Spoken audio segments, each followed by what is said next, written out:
Hey what's up guys, this is me Lovejeet Arora. स्वागत है आप सभी बच्चों का आज के इस क्लास के अंदर। आप बच्चे जुड़ चुके हो क्लास 11th कंप्यूटर साइंस और हम कर रहे हैं जी चैप्टर नंबर 1 जिसका नाम है कंप्यूटर सिस्टम और उसके अंदर टॉपिक है जी हमारा इवोल्यूशन ऑफ कंप्यूटर्स। तो चलिए शुरुआत करते हैं एज यूजुअल नाम के साथ में। आज की क्लास कहती है कि ये रिलेटेड है इवोल्यूशन ऑफ कंप्यूटर से, यानी कि एक ओवर टाइम के बीच में या उस टाइम के दौरान कंप्यूटर के अंदर क्या क्या चेंजेस हमें देखने को मिले हैं।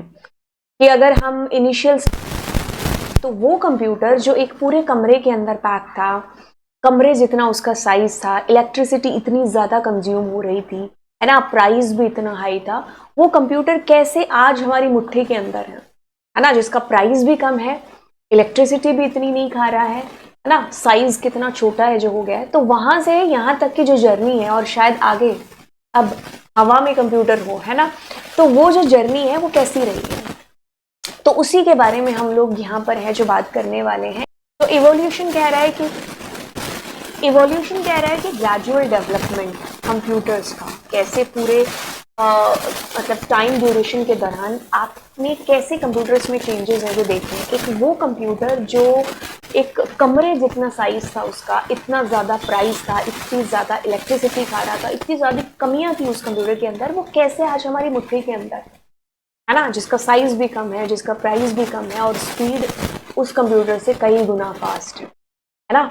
तो कैसे ये एक रातों रात चेंज है जो नहीं आया है, तो हम उसी की पूरी फिल्म देखने वाले हैं कि कैसे वो जर्नी शुरू हुई और कैसे आज हम जिन कंप्यूटर्स के साथ में काम कर रहे हैं हम आज कैसे वहां तक हैं जो पहुंचे हैं।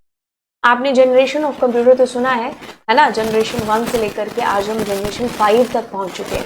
तो वो सारी जनरेशन्स, उसके दौरान जो जो कंप्यूटर्स आए, जिन्होंने भी बड़े चेंजेस, बड़े बदलाव हैं जो लेकर के आए, उन सब के बारे में हम लोग बात है जो करेंगे। Evolution of computer means the gradual development of computers over time. Computers did not become advanced in one day. जैसे कि मैंने बोला कि भाई एक ही दिन में चेंज नहीं आया है, इतनी जो एडवांसमेंट आपको दिख रही है इसके पीछे बहुत सारी फेलियर्स भी हैं, है ना। तो हर किसी ने अपना एक कंट्रीब्यूशन है जो इसके अंदर दिया है। वो सारे नाम फादर ऑफ कंप्यूटर से लेकर के हम जानने वाले हैं कि वो कौन कौन से लोग भी हैं जो इस पूरे डेवलपमेंट के अंदर रहे हैं।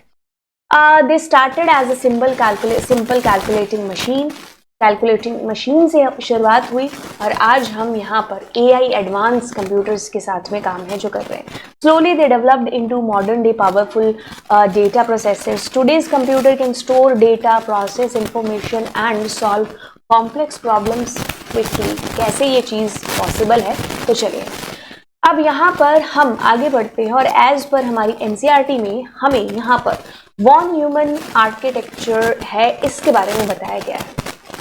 ये वो आर्किटेक्चर है जो आज भी हम अपने कंप्यूटर्स के अंदर यूज करते हैं। तो मतलब शुरुआत हुई थी तब और आज भी ये चीज है जो हमारे कंप्यूटर्स के अंदर है, यानी कि जिसके बारे में हमने लास्ट क्लास में बात करी थी, इनपुट, प्रोसेस एंड आउटपुट, वही हमारा वॉन न्यूमन आर्किटेक्चर। तो हमारे कंप्यूटर्स में अगर हम देखें कि भाई चल क्या रहा है, तो चल यही रहा है, इनपुट हो रहा है, प्रोसेस हो रहा है एंड देन आउटपुट आ रहा है। तो ये आर्किटेक्चर जो है ये यही आर्किटेक्चर से लिया गया है। Von Neumann architecture is the basic design of a computer.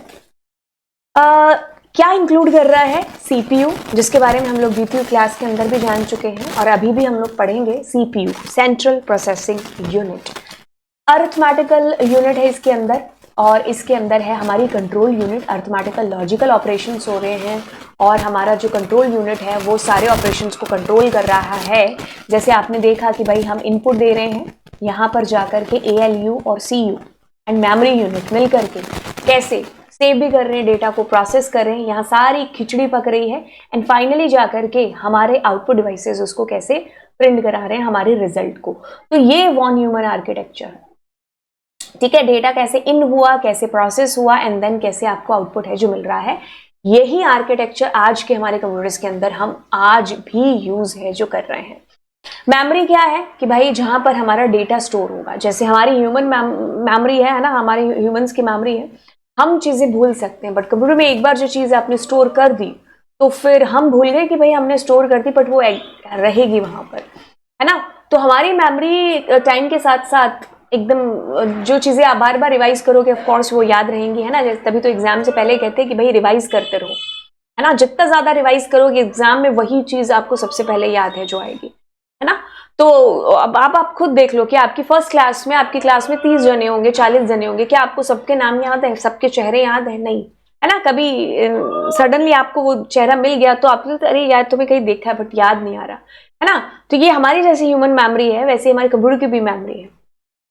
But खास बात ये है कि भाई ये कभी भूलता नहीं है, हम भूल सकते हैं।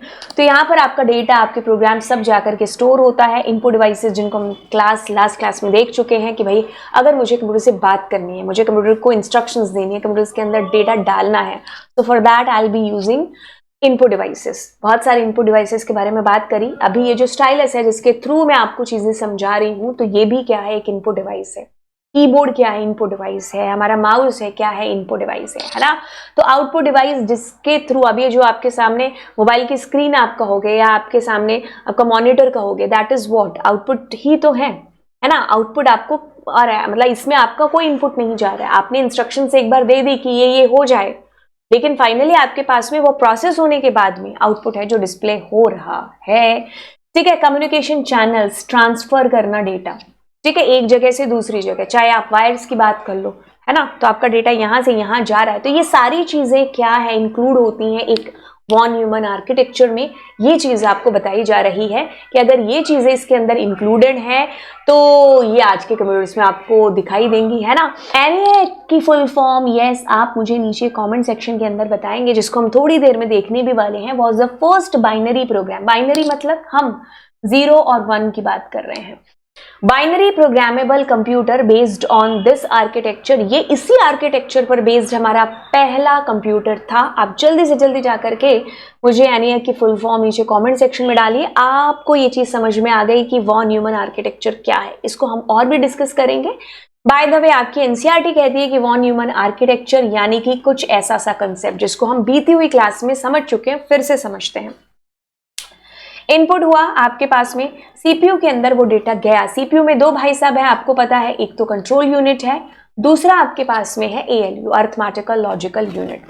Control unit as its name से इसकी क्या कर रहा है, कंट्रोल कर रहा है सारे के सारे डेटा को, सारी प्रोसेस को। इनपुट डिवाइसेस से डेटा ले करके एएलयू को देना, वहां से प्रोसेस करके मेमोरी में भेजना, मेमोरी से वहां से आउटपुट डिवाइसेस तक पहुंचाना, ये सारी चीजों को कंट्रोल कर रहा है कौन, हमारे ब्रेन यानी कि सीपीयू का मैनेजर। कौन, कंट्रोल यूनिट, इसलिए इसको मैनेजर भी बोला गया है सीपीयू का।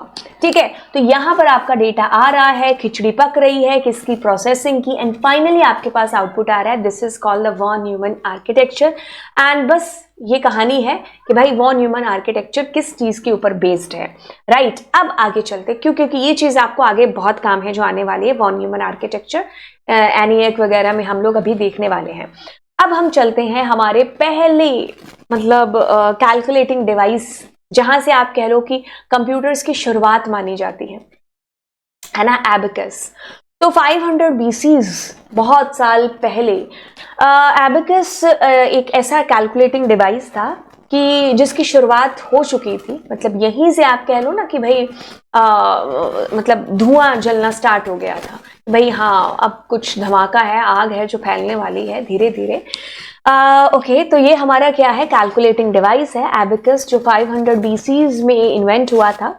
माना जाता है कि भाई ये चाइना में इन्वेंट है जो हुआ था। इसमें क्या था, कुछ बीड्स वगैरह ऐसे लगी हुई होती थी और इसके थ्रू है जो कैलकुलेशन होती थी। आज भी आप कह लो नर्सरी में, प्राइमरी में एबेकस है जो यूज होता है कैलकुलेशंस को और ज्यादा फास्ट करने के लिए, है ना।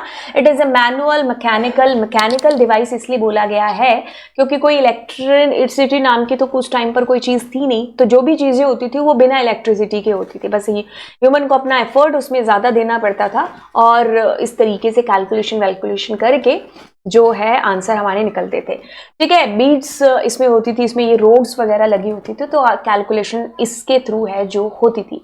It is use for basic arithmetical operation, multiplication कह लो, एडिशन कह लो, ये सारी चीजें इसमें होती थी। मल्टीप्लीकेशन भी एडिशन कर करके फिर मल्टीप्लीकेशन निकाला जाता था।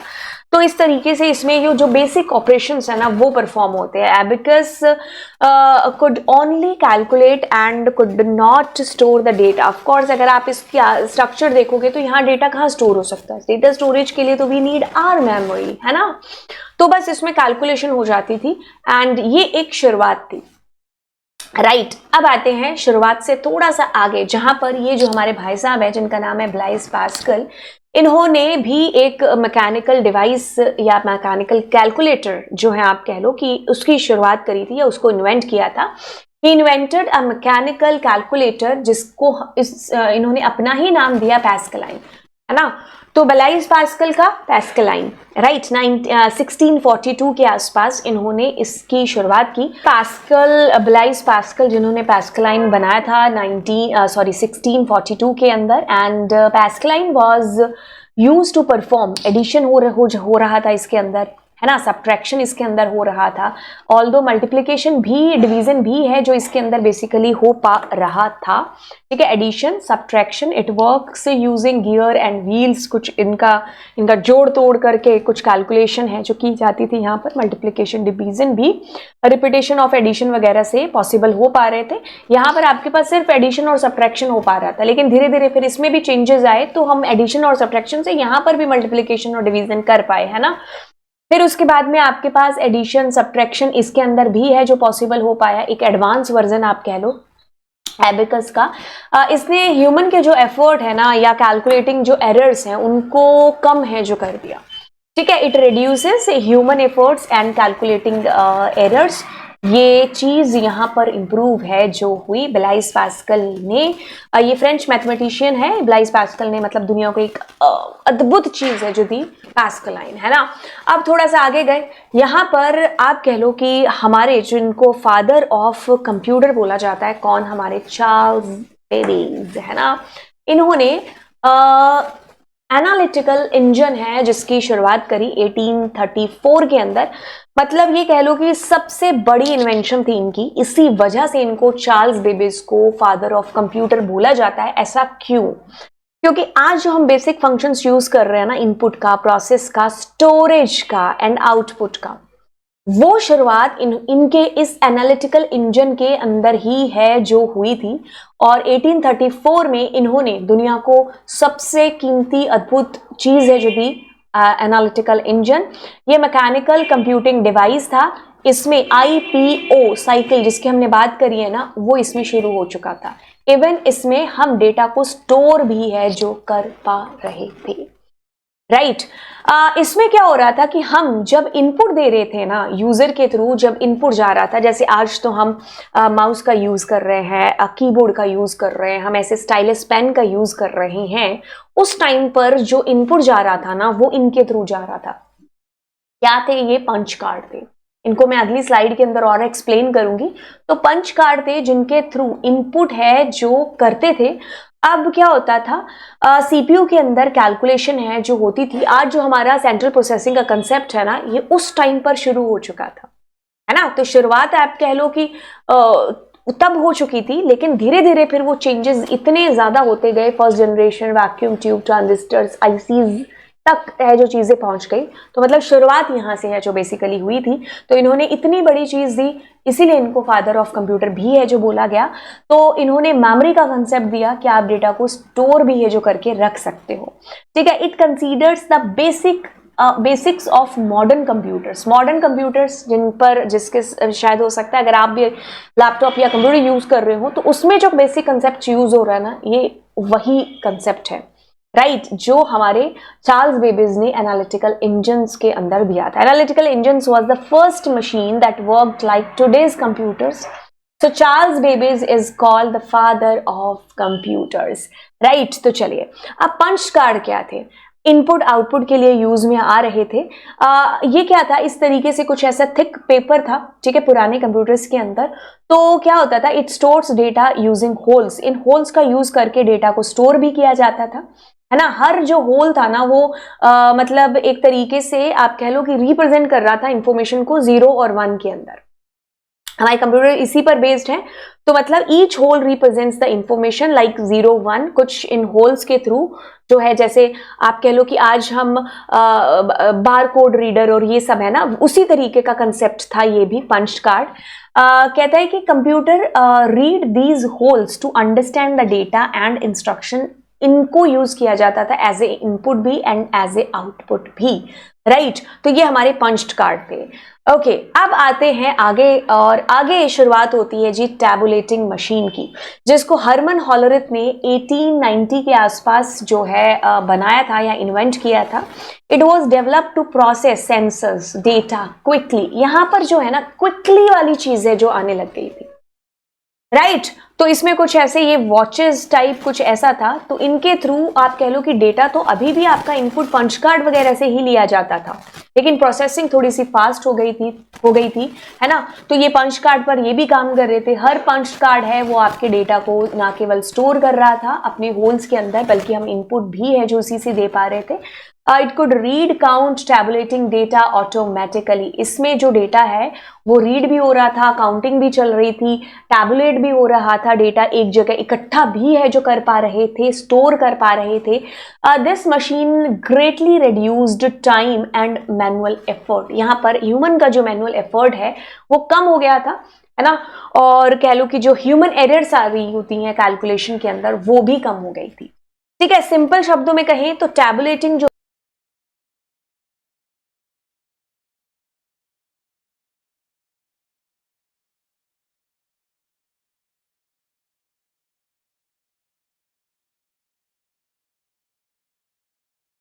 कंप्यूटर्स की शुरुआत आप कह लो, उसमें इसका भी सबसे बड़ा योगदान है हरमन हॉलरिथ की टैबुलेटिंग मशीन 1890 के अंदर, राइट।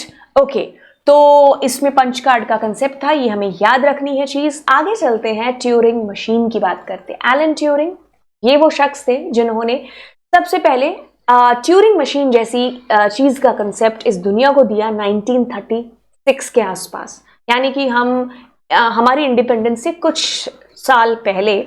अब इसमें क्या हो रहा था, it describes how a machine can process data using a set of rules. आज हम जिन एल्गोरिदम्स की, जिन प्रोग्राम्स की बात करते हैं ना, तो वो यहां से शुरू हुआ था कंसेप्ट, ठीक है। तो ये एक इंस्ट्रक्शन को नहीं, सेट ऑफ इंस्ट्रक्शंस को, सेट ऑफ रूल्स को, यानी कि एक पूरे प्रोग्राम्स को एग्जीक्यूट यहां पर हम करवा पा रहे थे, प्रोसेस करवा पा रहे थे। तो इसमें क्या था, ये कुछ टेप टाइप ऑफ ऐसे यहाँ ये मेमोरी थी, ठीक है। फिर इसमें क्या था, रीड और राइट कुछ हेड थे। हमारे प्रोग्राम्स इसमें एग्जीक्यूट हो पा रहे थे। It forms the foundation of modern computer science. Turing machine was the general purpose programmable machine. Process हो पा रहा था हमारा डेटा, हमारे सेट ऑफ इंस्ट्रक्शंस या सेट ऑफ आप कह लो रूल्स, हमारी एल्गोरिदम्स, ठीक है। तो बंच में हमारा डेटा एग्जीक्यूट हो पा रहा था। That was capable of solving any problem by executing the program stored on the punched card. अभी भी फिलहाल इसमें इनपुट के लिए पंच कार्ड का ही योगदान था, लेकिन हम यहाँ पर प्रोग्रामिंग की तरफ स्टेप्स है जो बढ़ा चुके थे। हम एक से ज्यादा इंस्ट्रक्शंस हैं जो हमारी ट्यूरिंग मशीन के थ्रू दे पा रहे थे। तो आगे चलते हैं। अब आता है कंसेप्ट हमारा, जहां से हम कहेंगे कि हमारी एक्चुअल जनरेशन 1 है जो शुरू हुई, जैक और एनियाक कंप्यूटर्स आए, तो हमारी जनरेशन 1 यहीं से शुरू है जो हो रही है। तो ये हमारे उस जॉन वॉन, ठीक है, input process and then output. EDVAC था जो use the stored program concept. इसमें हमारा डेटा स्टोर हो पा रहा था। तो देखो एक कमरे जितने इनके साइज थे, बहुत बड़े बड़े, ठीक है। वैक्यूम ट्यूब फर्स्ट जनरेशन के अंदर हमारी यूज में आ रही थी। ये पहले वाली मशीन्स के मुकाबले ज्यादा एडवांस थे। ENIAC one of the first electronic computers, very large and use to store the data as well as यहाँ पर हम जो है कॉम्प्लेक्स कैलकुलेशंस वो भी पॉसिबल कर पा रहे थे। EDIVAC और ENIAC were developed using the stored program concept. Stored program, आप अपने प्रोग्राम को एग्जीक्यूट करवा पा रहे हो, ना केवल आप उसमें डेटा को स्टोर भी है जो कर पा रहे हो, ठीक है।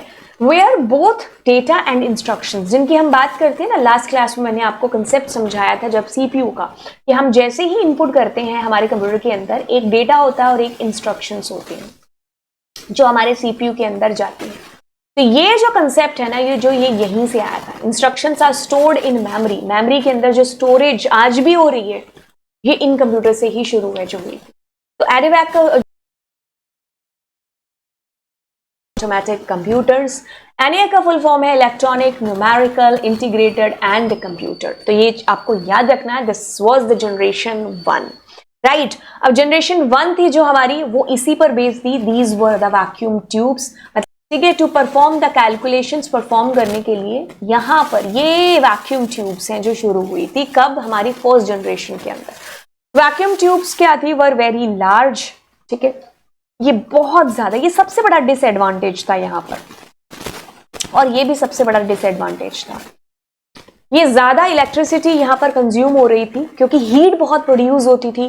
तो ऑफ कोर्स उसको एकदम मेंटेन रखने के लिए, ठंडा वंडा रखने के लिए हमारे कंप्यूटर्स को, जिनके साइज इतने बड़े थे, तो उतनी ही एसी या इन सारी चीजों का इस्तेमाल करना पड़ता था उनको कूल रखने के लिए। तो इलेक्ट्रिसिटी आप कह लो कि डबल की ट्रिपल है जो कंज्यूम होती थी यहाँ पर। तो इलेक्ट्रिसिटी बहुत ज्यादा जो कंज्यूम हो रही थी, हीट बहुत ज्यादा जनरेट कर रहे थे ये हमारे वैक्यूम ट्यूब की वजह से। तो इस वजह से डैमेज भी है जो मतलब जल्दी हो जाता था, क्योंकि हीट इतनी जनरेट होती थी तो ब्लास्ट हो जाता था, है ना। तो इस वजह से आप कह लो कि भाई ये कमियां थी, ये कमियां ऐसी थी जो इग्नोर नहीं की जा सकती थी, क्योंकि काम हम करना दूर की बात हम सोचेंगे, लेकिन सबसे पहले तो यही चैलेंज होता था कि ये ना हो जाए, ये ना हो जाए, क्योंकि इलेक्ट्रिसिटी इतनी कंज्यूम हो रही है, हीट इतनी कंज्यूम हो रही है ना। तो इससे हमारी जो मशीन्स थी एनिएक और एडिवैक, वो मतलब ऐसा था कि भाई खराब होने के कगार पर आ चुकी थी, है ना। तो ये कंसेप्ट ना ज्यादा टाइम तक चल नहीं पाया था वैक्यूम ट्यूब का। अब इनको बहुत जल्दी रिप्लेस कर दिया, ठीक है। तो ट्रांजिस्टर्स आप कहोगे कि एक्चुअल में तब कंप्यूटर का साइज भी कम हुआ, और ये जो इलेक्ट्रिसिटी वाली और हीट जनरेशन वाली दिक्कत है ना, ये बहुत हद तक कम हो गई थी, ठीक है। ट्रांजिस्टर्स हमारे पास एक बेटर ऑप्शन आ चुका था। इनका साइज भी है जो बहुत छोटा था, फास्ट थे as comparatively to vacuum tube के, used less electricity and produce less heat, ज्यादा रिलायबल थे, लॉन्ग लास्टिक थे। जहां पर इनका ब्लास्ट होने का वैक्यूम ट्यूब्स का हमें डर रहता था और हो भी जाती थी, तो वहीं पर इनके साथ में काम करके है कि भाई ये long lasting, reliable, less electricity इसमें और लेस हीट और ज्यादा फास्टर, ये सब इसमें कंपैरेटिवली में बेटर ही आपको। ट्रांजिस्टर्स जो डेवलप हुए थे वो बेल लैब्स में हुए थे, और यूजिंग सेमीकंडक्टर मटेरियल्स का यूज करके। एंड बेल लैब्स क्या है, सबसे पुरानी लैब्स के अंदर से एक है जहां पर ऐसी चीजें इन्वेंट होती आई हैं। अब आते हैं हम हमारी अगली जनरेशन के ऊपर, जहां पर मतलब आप कहोगे ना कि आज जो हम कह रहे हैं ना कि हमारी मुट्ठी में है कंप्यूटर, तो वो कंसेप्ट एक्चुअली इसी की देन है। अब हम बढ़ चुके हैं आगे हमारी इंटीग्रेटेड सर्किट्स, यानी कि अगली जनरेशन की तरफ, जनरेशन 3 की तरफ। अगर हम बात करें जनरेशन 1 की, तो वो हमारी थी वैक्यूम ट्यूब की जनरेशन। उसमें बहुत सारे डिसएडवांटेजेस थे कि हमारे जो कंप्यूटर थे उनका साइज बहुत बड़ा था, और सबसे बड़ा डिसएडवांटेजेस में से ये डिसएडवांटेज था कि भाई इलेक्ट्रिसिटी बहुत कंज्यूम हो रही थी, है ना। हीट वो बहुत ज्यादा जनरेट कर रहे थे हमारे सिस्टम्स जो कि वैक्यूम ट्यूब्स को यूज कर रहे थे। अब देखते ही देखते वैक्यूम ट्यूब्स रिप्लेस कर दी किसने, ट्रांजिस्टर्स ने।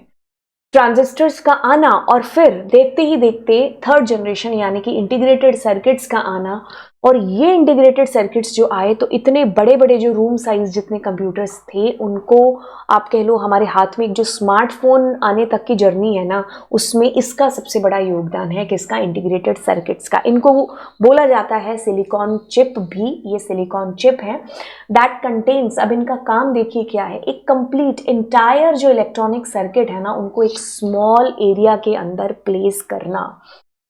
तो ये भी इसमें इस पर क्या है, ट्रांजिस्टर्स लगे हुए हैं, बहुत सारे ट्रांजिस्टर्स को हम मतलब एक ही जगह पर प्लेस कर पाए, that is possible with the integrated circuit. तो इसी वजह से हमारे कंप्यूटर का जो साइज था, प्राइस था, वो क्या हो गया, कम हो गया, और स्पीड भी कई गुना ज्यादा बढ़ चुकी थी as comparatively to vacuum tube के टाइम से और ट्रांजिस्टर्स के टाइम्स के कंप्यूटर्स के मुकाबले। इट कंबाइंस, यहाँ पर बहुत सारे ट्रांजिस्टर्स, रेजिस्टर्स, कैपेसिटर्स थे जो एक ही चिप के ऊपर प्लांट हो पा रहे थे। तो इतना ज्यादा जो रायता फैलाव वाला काम था ना, वो अब एक सिंगल चिप पर होने लग गया था। तो ये पॉसिबल हो पाया था आईसीज की वजह से, क्योंकि आईसीज आए, कंप्यूटर्स थे जो साइज में छोटे हुए और स्पीड में बहुत ज्यादा कई गुना बढ़ गए और ज्यादा रिलायबल है जो हो चुके थे। जो ह्यूमन की माथा कपची है ना कैलकुलेशन वाली, है ना, वो सारी रिड्यूस होने लग गई थी।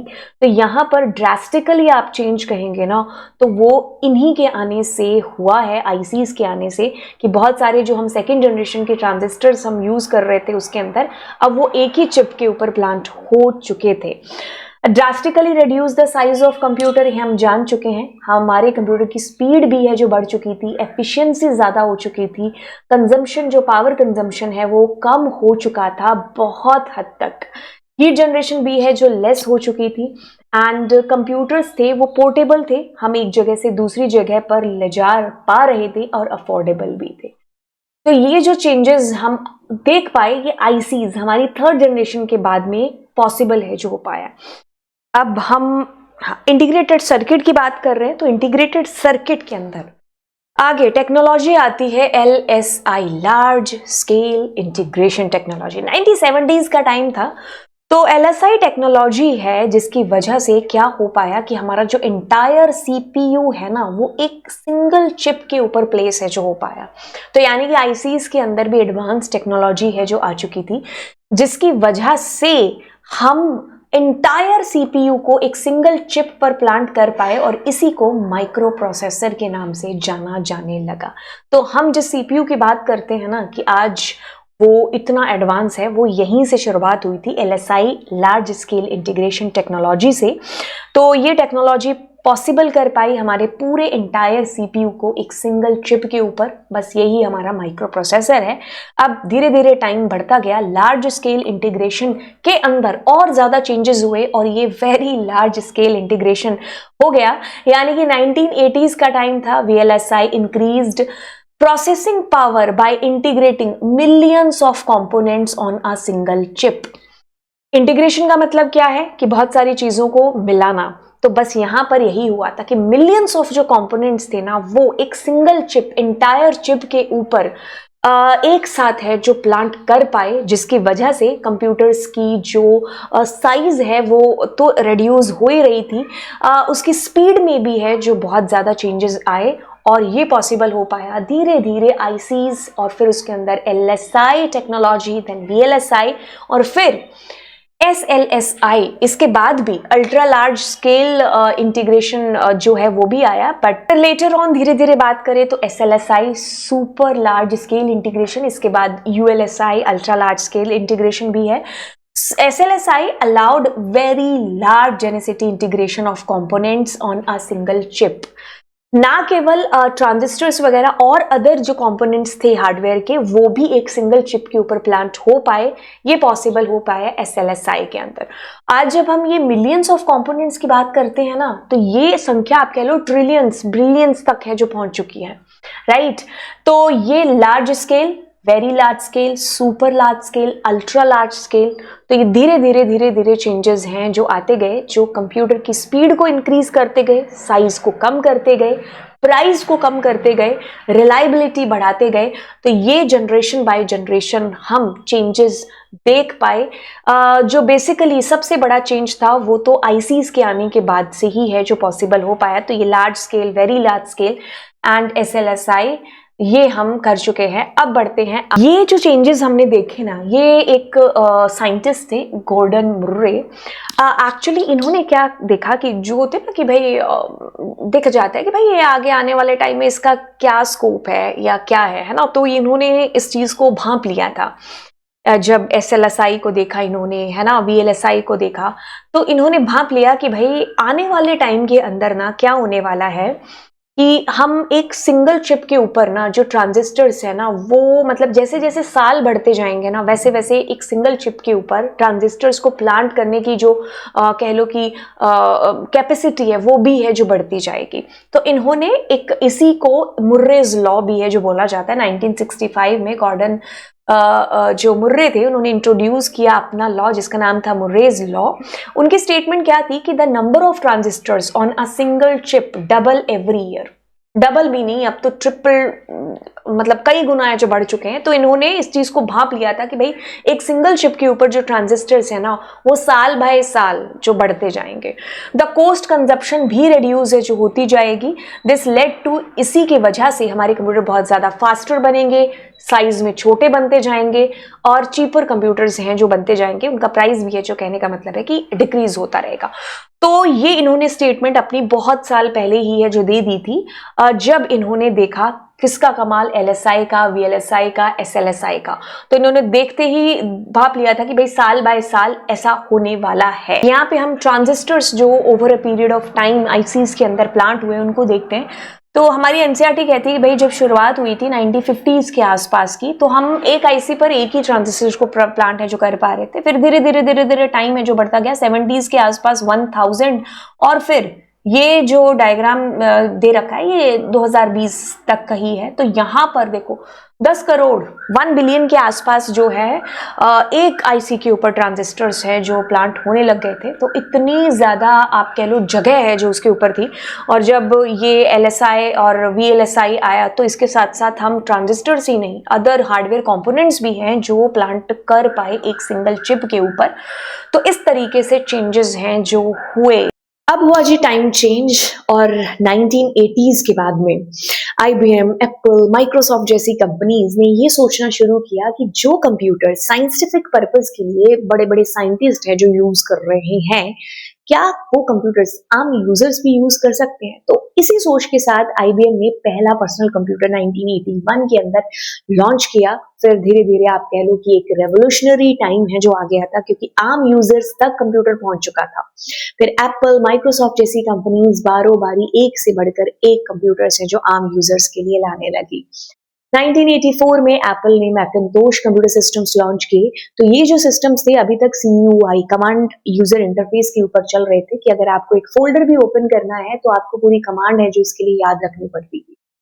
तो अगर आम यूजर्स, बेसिक यूजर है जो कॉमन जनता है, अगर उनको कंप्यूटर आप चाहते हो कि वो यूज करे तो उनके लिए आपको आसान बनाना पड़ेगा क्योंकि हर यूजर टेक्निकल नहीं होता। इसी सोच के साथ में अब माइक्रोसॉफ्ट कंपनी लेकर के आई GUI based graphical user interface operating system. अब हमें जो अब हम आज की डेट में GUI यूज करते हैं और कैसे कंप्यूटर को हम ब्राउज करते हैं किसी फोल्डर को ओपन करने के लिए, we just need to click on that. तो इस कॉन्सेप्ट के साथ में हमारी जो माइक्रोसॉफ्ट कंपनी है वो आम यूजर्स उसको यूज कर पाए, इतना इजी कंसेप्ट लेकर के आई। The popularity of the PC computer system की जो पॉपुलैरिटी थी ना वो तभी आई जब वो जनता के लिए आसान हुआ, है ना। नहीं तो जनता क्या है कि भाई इतना टफ कौन यूज करे, क्योंकि हर कोई टेक्निकल फ्रेंडली नहीं होता है ना। तो अब यहाँ पर पॉपुलैरिटी कंप्यूटर्स की बढ़ने लगी जब ये आसान हुए यूजर के लिए यूज करना, और ये तब पॉसिबल हो पाया जब GUI बेस्ड ऑपरेटिंग सिस्टम्स आए।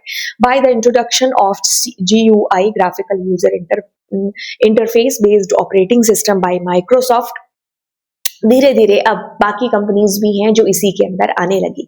आईबीएम से या एप्पल से ज्यादा पॉपुलर हुआ माइक्रोसॉफ्ट का ये GUI बेस्ड सिस्टम।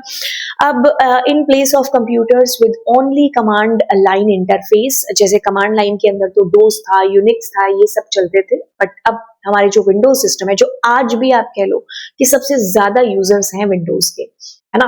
क्यों? क्योंकि एक तो प्राइस हम आम जनता या कॉमन जो लोग हैं वो उनकी पहुंच के अंदर है। एप्पल के जो भी आप देख लीजिए, है ना, तो हम आज भी ये जो उसको उतने नहीं परचेज कर सकते एज कंपैरेटिवली टू अगर हम माइक्रोसॉफ्ट के साथ में जो सिस्टम्स है उनके साथ हम कंपेयर करें।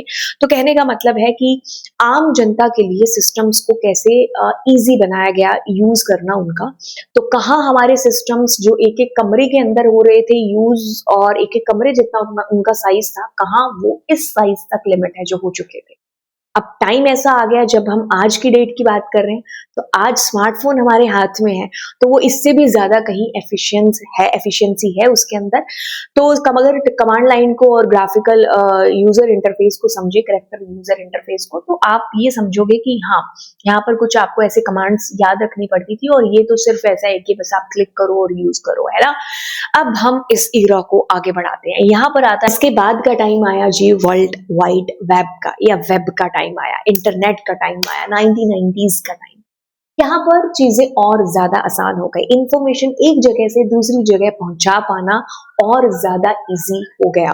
तो वर्ल्ड वाइड वेब, आज हम जो अपनी वेबसाइट्स देखते हैं कि भाई एक वेब हमारा जो है वेब पेज दूसरे से कैसे कनेक्टेड है, दूसरा तीसरे से कैसे कनेक्टेड है, तो ये जितना भी जाल है वेबसाइट्स का, वेब पेजेस का, तो इसकी शुरुआत 1990s के टाइम पर हुई, और अब कंप्यूटर्स और ज्यादा इजी हो गए और इंटरेस्टिंग हो गए यूजर्स के लिए यूज करना।